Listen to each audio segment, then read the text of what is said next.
Hey guys, welcome back to Prepping in Progress. I'm Steve. And I'm Kim. You know, that cough's gotten a little much worse. Since I got back from China? Yeah. Okay, no joking. I know this is a serious subject, but we've been kind of putting off because we didn't want to get into the fear-mongering of talking about the coronavirus. Everybody's been talking about it and everybody's been sharing their thoughts and ideas about it. And so we kind of wanted to weigh in, but for a specific reason. And we'll tell you more about it after the cool intro. So, cue up the cool intro. Cue up the cool intro. Sorry.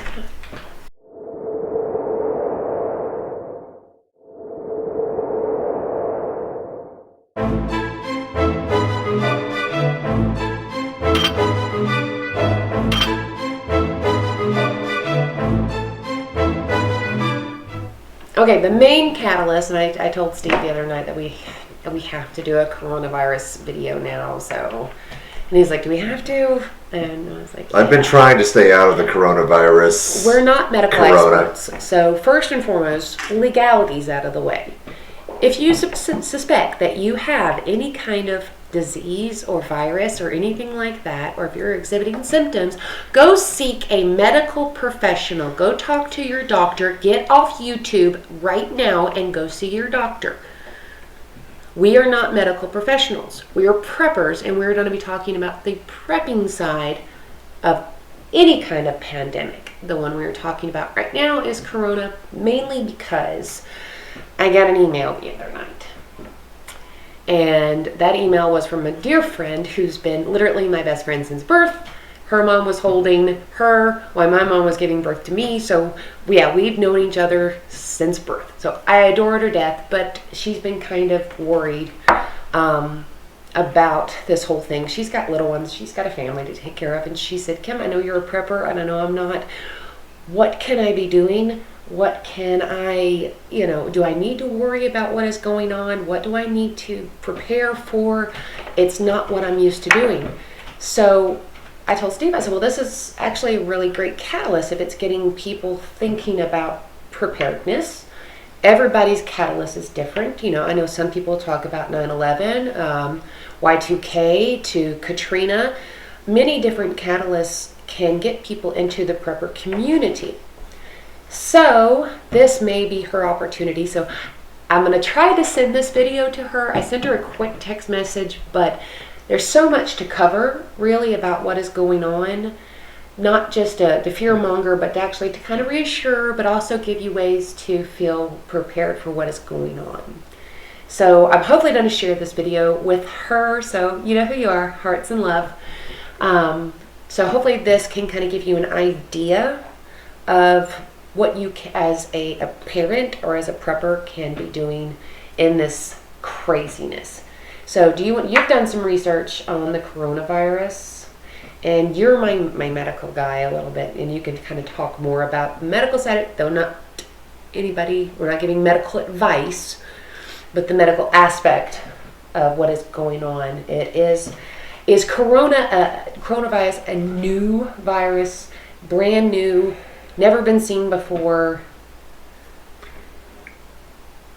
In this form and mutation, yes. The coronavirus itself has been around for a while. Mm-hmm.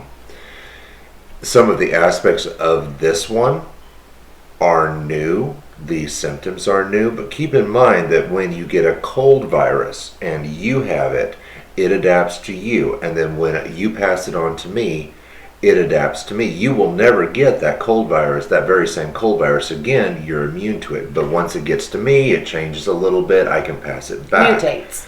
So viruses mutate. Viruses adapt. Same thing with the flu. There's a million different types of flus out there. You got Yes. A, B, C.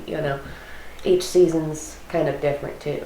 Well, and you go out and you get your flu vaccine. Let's recall that the flu vaccine is actually based upon a prediction of what will be most prevalent within the next year. And sometimes the predictors miss the mark completely, and they've got millions of batches for flu Z, and flu F decides to mess up your life.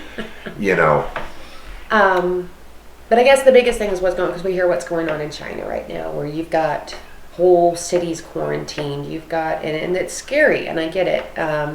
Here in the United States, it's not too bad, and we may put up a little graphic at some point in the video. Steve found this really cool map showing where cases being found at, what are the death rates in different places. And the biggest death rates are in China. And I think that has more to do with communities being very tight together. I'm trying to think of the best word for that. Well, it's a very condensed and congested area. Here in rural America, not so much. I mean, we are not living in high-rise buildings and, having to interact with people on such a, mass transit and things like that we're having to commute to work with. So we're not having the same, I drive in my car by myself to go to work at a station kind of by myself. And so I'm not as much, in a very small factory job. And so you're not have these massive condensed areas where people are used to being mushed up together everywhere. And so over there, it is very bad. And mostly that's where it was identified at. And so that's where it's spreading the quickest around. And that's the next thing is, like I said, it's sickened over 80,000 people worldwide. This is worldwide. Worldwide, as of 10 minutes ago, 83,867 confirmed cases. Yeah. But here's where things get cool. Currently ill, 2,867. Going down. Recovered, 36,686. Okay, so still pretty. There have been deaths. I think close to 3,000 deaths, I think, so far. But the majority of those, like I said, were in China, mainly because it was the first people that were getting sick and those not really knowing what was going on.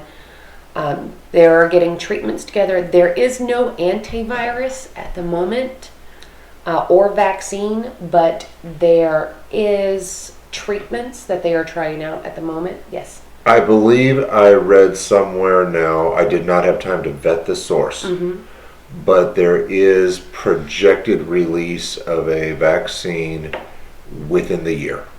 Yes, they are currently working on a vaccine to combat this virus. And like I said, they are working on an antiviral as well. At the moment, they can only treat symptoms. Now I am coughing.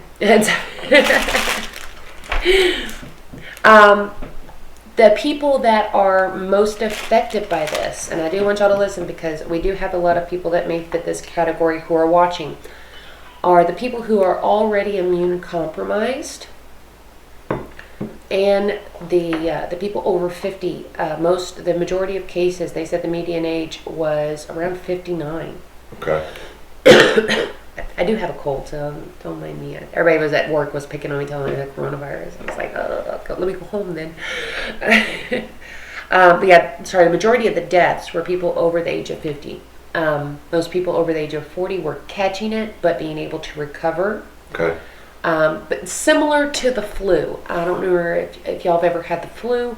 It affects the elderly much harder than it does people who are in, middle age to even 30s, 40s. Good immune system. They don't have any other contributing factors that may be reducing their immune system. Debilitating ailments, etc. Chronic illnesses, anything like that could be suppressing their immune system.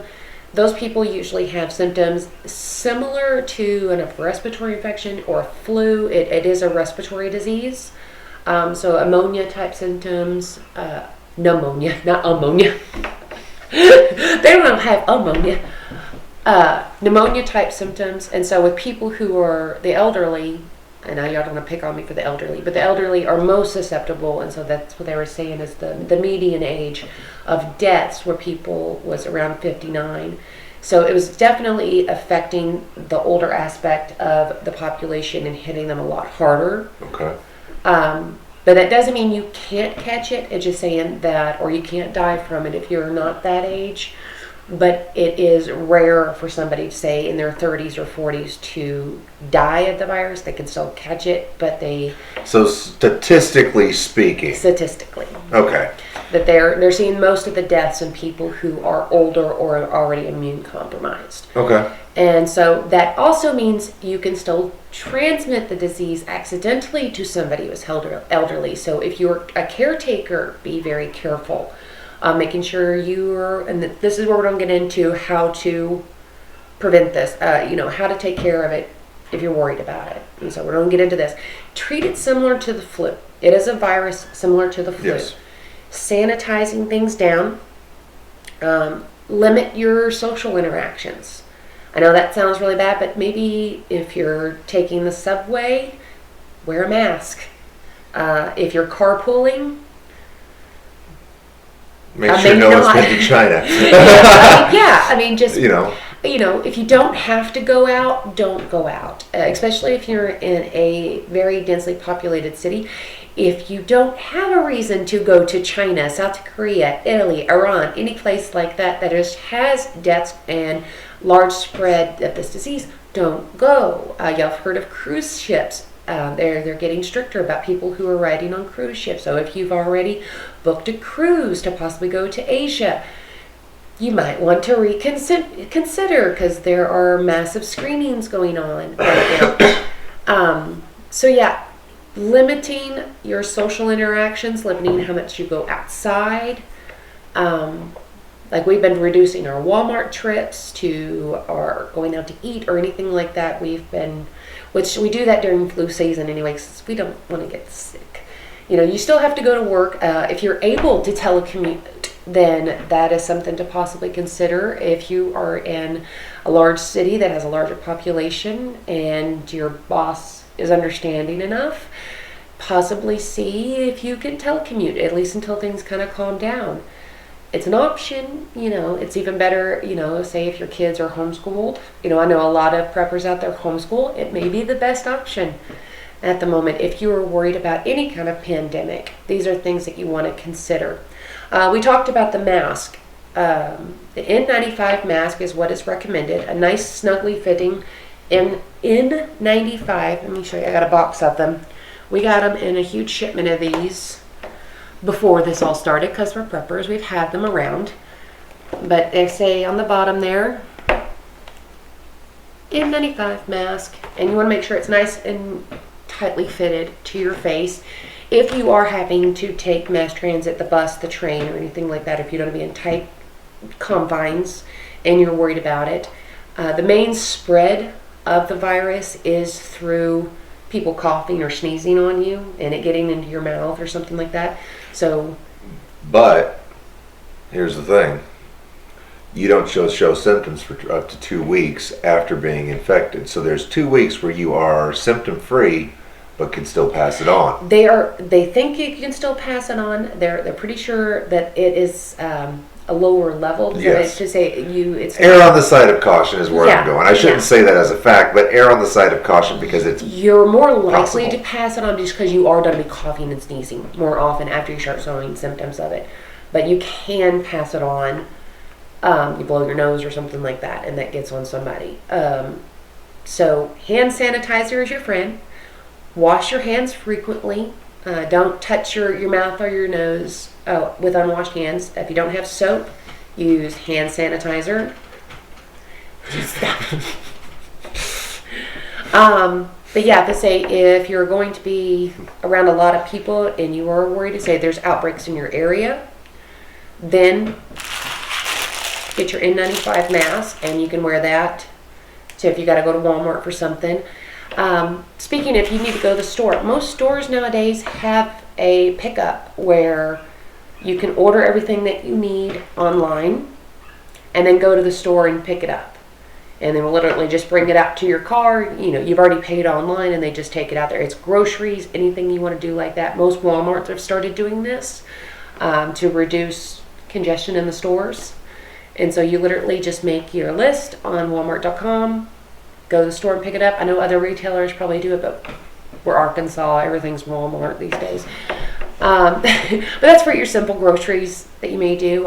Even our local grocery store, locally owned and operated, has a delivery service for groceries. And so if you are worried about going out, And if you want to eat out or something and you live in a metro area, Uber Eats. Uber Eats. We're not sponsored, but I recently had But there to are use options if you feel the need to reduce your social interactions. Say you're sick or you're taking care of somebody who is sick and you do not want to be out in public. And like I said, this can go for flu season to this coronavirus, anything like that. If you are trying to limit your social interactions to the bare minimum, there are ways to do that without having to go shopping for an hour in Walmart to get all your groceries. Go on to walmart.com, do your grocery list, and they will literally bring it out to the car. I don't know if every Walmart's doing this, but a lot of them are started doing this. Yeah. That you can, they may not bring it out to your car at your Walmart, but you may just be able to go up there and pick it up. Same things with like Sam's Club. You don't have to go in there and walk around. You can just make your order, pick it up there. Most places have free shipping these days. So there are options if you do not feel like you need to go out and about in public. As preppers, this is something that we often think about, is pandemic is one of the big, I guess, right up there with EMP to social disorder to war. Pandemic is one of those that are up there. Now this isn't pandemic levels yet. I hate to say that. If it does get to that level, there are things that you can do during a pandemic. I know a lot of people work on their bug-in scenarios with pandemics because travel may be limited, travel may be ill-advised, and maybe you not know where the worst places are being hit. Say your bug-out location is in an area that is being hit pretty hard. You may start going over your bug-in scenarios of, do you have enough food and water to last out at least until things calm down? It may not be end of the world as we know it, but it may be bad enough that people don't want to leave their house for, say, a couple of weeks to a month till things get under control. Yeah. You may be put under quarantine. If your area is like they did in China, it got so bad that they put an entire town on quarantine. That makes things pretty difficult if you're not prepared to have food, water, shelter, all your necessities, your medical supplies, to everything to be able to take care of the sick that are already there, just being able to feed your family. And so your normal prepper supplies go right along with this, but if your go-to answer is always bug out, it may not be the best option. You may start redefining your bug-in scenarios of saying, okay, what if we can't leave? What if we were put in a quarantine, we didn't get a chance to leave?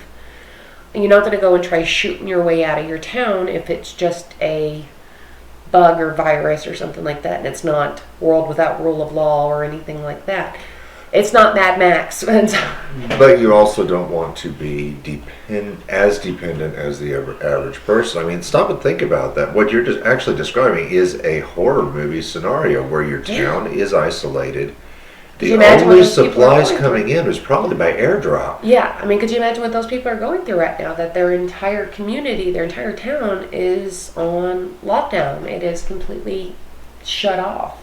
So if you have your own supplies, I mean, yes, go and collect what is being dropped, but you might not be as bad off as Judy down the street. Yeah, and so it's if you had never thought about a bug-in scenario, this may be one that you might want to consider revising, making sure not all of your supplies is at your bug-out location, that you've got plenty of supplies at your bug-in location, because you never know which scenario is going to hit you. So we like having multiple options. We have things here at our home so we can bug in, but we also have things that are bug out locations so we can bug out. So you don't want to put all your eggs into one basket because you never know what scenario is going to hit.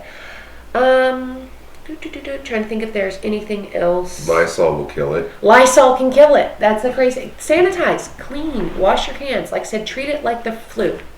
And I was going to bring that up because everybody's kind of freaking out about this coronavirus. And I'm going to end it with this. During the 18 to 19 flu season. 2018 okay. To 2019 flu season. 34,200 people died to the flu. Okay. We're at almost 3,000 with this coronavirus. That's a lot of people, don't get me wrong. But that's a drop in the hat at this moment. And they are already working on it. They have already started treating. You can tell by watching the little ticker map that we're going to put on there. I'll try to leave a link to it in the description. That people are already getting better. People are being treated. And they are working towards vaccines and antivirals for this already. Yes, things are bad, but honestly, it's right up there with a really bad flu season, a really bad strain of flu. I don't want to downgrade it because people are dying by the thousands. Don't get me wrong. That is terrible. And it could mutate, it could change, it could take off. Yeah. We're not saying it's not going to. We're saying at this moment, this is what's going on. And so I don't want to fearmonger. I don't want to get people into, holy crap, I need as many masks as I can get. Don't get me wrong, masks are cool. We've got a lot,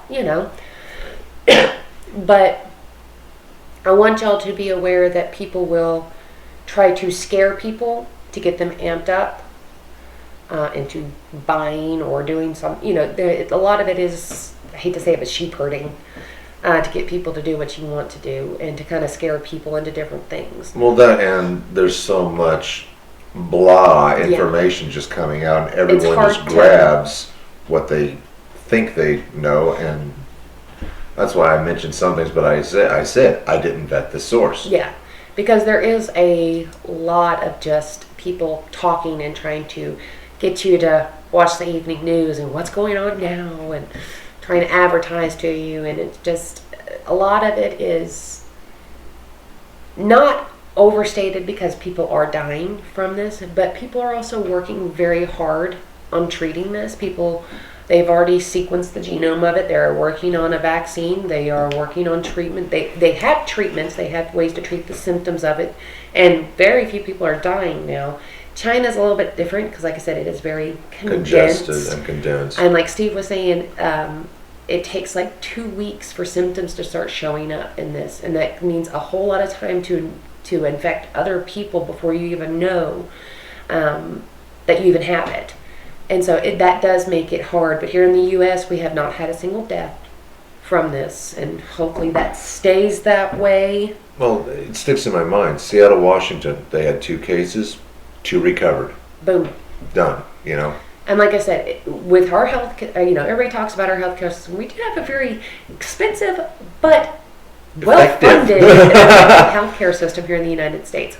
Not everywhere. I know we live in a rural area, and our medical facilities are not the best. But overall, in the United States, we do have some of the top researchers in the world here working on different things. And so I have faith in those people to, maybe not necessarily the government to do the right thing, but definitely faith in medical professionals being the smartest and the best in the world right here in the States working on this. So with that, I have a lot of confidence that this will be one of those hopefully crazy things that we look back, similar to the bird flu, swine flu, things that we look back that we thought were really, really bad, which they were bad at the time, but we were able to overcome that and get past it, and I think we'll be all right. And this is going on pretty long, so we're going to wrap it up. Hang in there, disinfect, cover your mouth when you cough and sneeze, wear a mask if you feel the urge. Don't go out if you don't have to, and work on this. Use this opportunity to work on your bug-in scenarios. Just in case things ever did get bad, say a different pandemic, something else happens, use this as an opportunity to run through scenarios of your bug-in scenarios. So make sure you have plenty of food, water, medical supplies, beans, bullets, and Band-Aids, all your essentials that you might need. There you go. So let us know in the comments below if you've heard anything different, or if you've got some good resources that people should check out. I will learn how to talk one of these days. It's all good. So, or just tell us if you've heard some crazy stuff about what's going on. But we're going to wrap it up here. Thank you guys so much for watching. Don't forget to do that whole like, share, subscribe, thingies. And I'm going to go share this with my friend that emailed me, and hopefully this will help her calm down a little bit. There you go. We'll see you soon. All right. Bye, guys.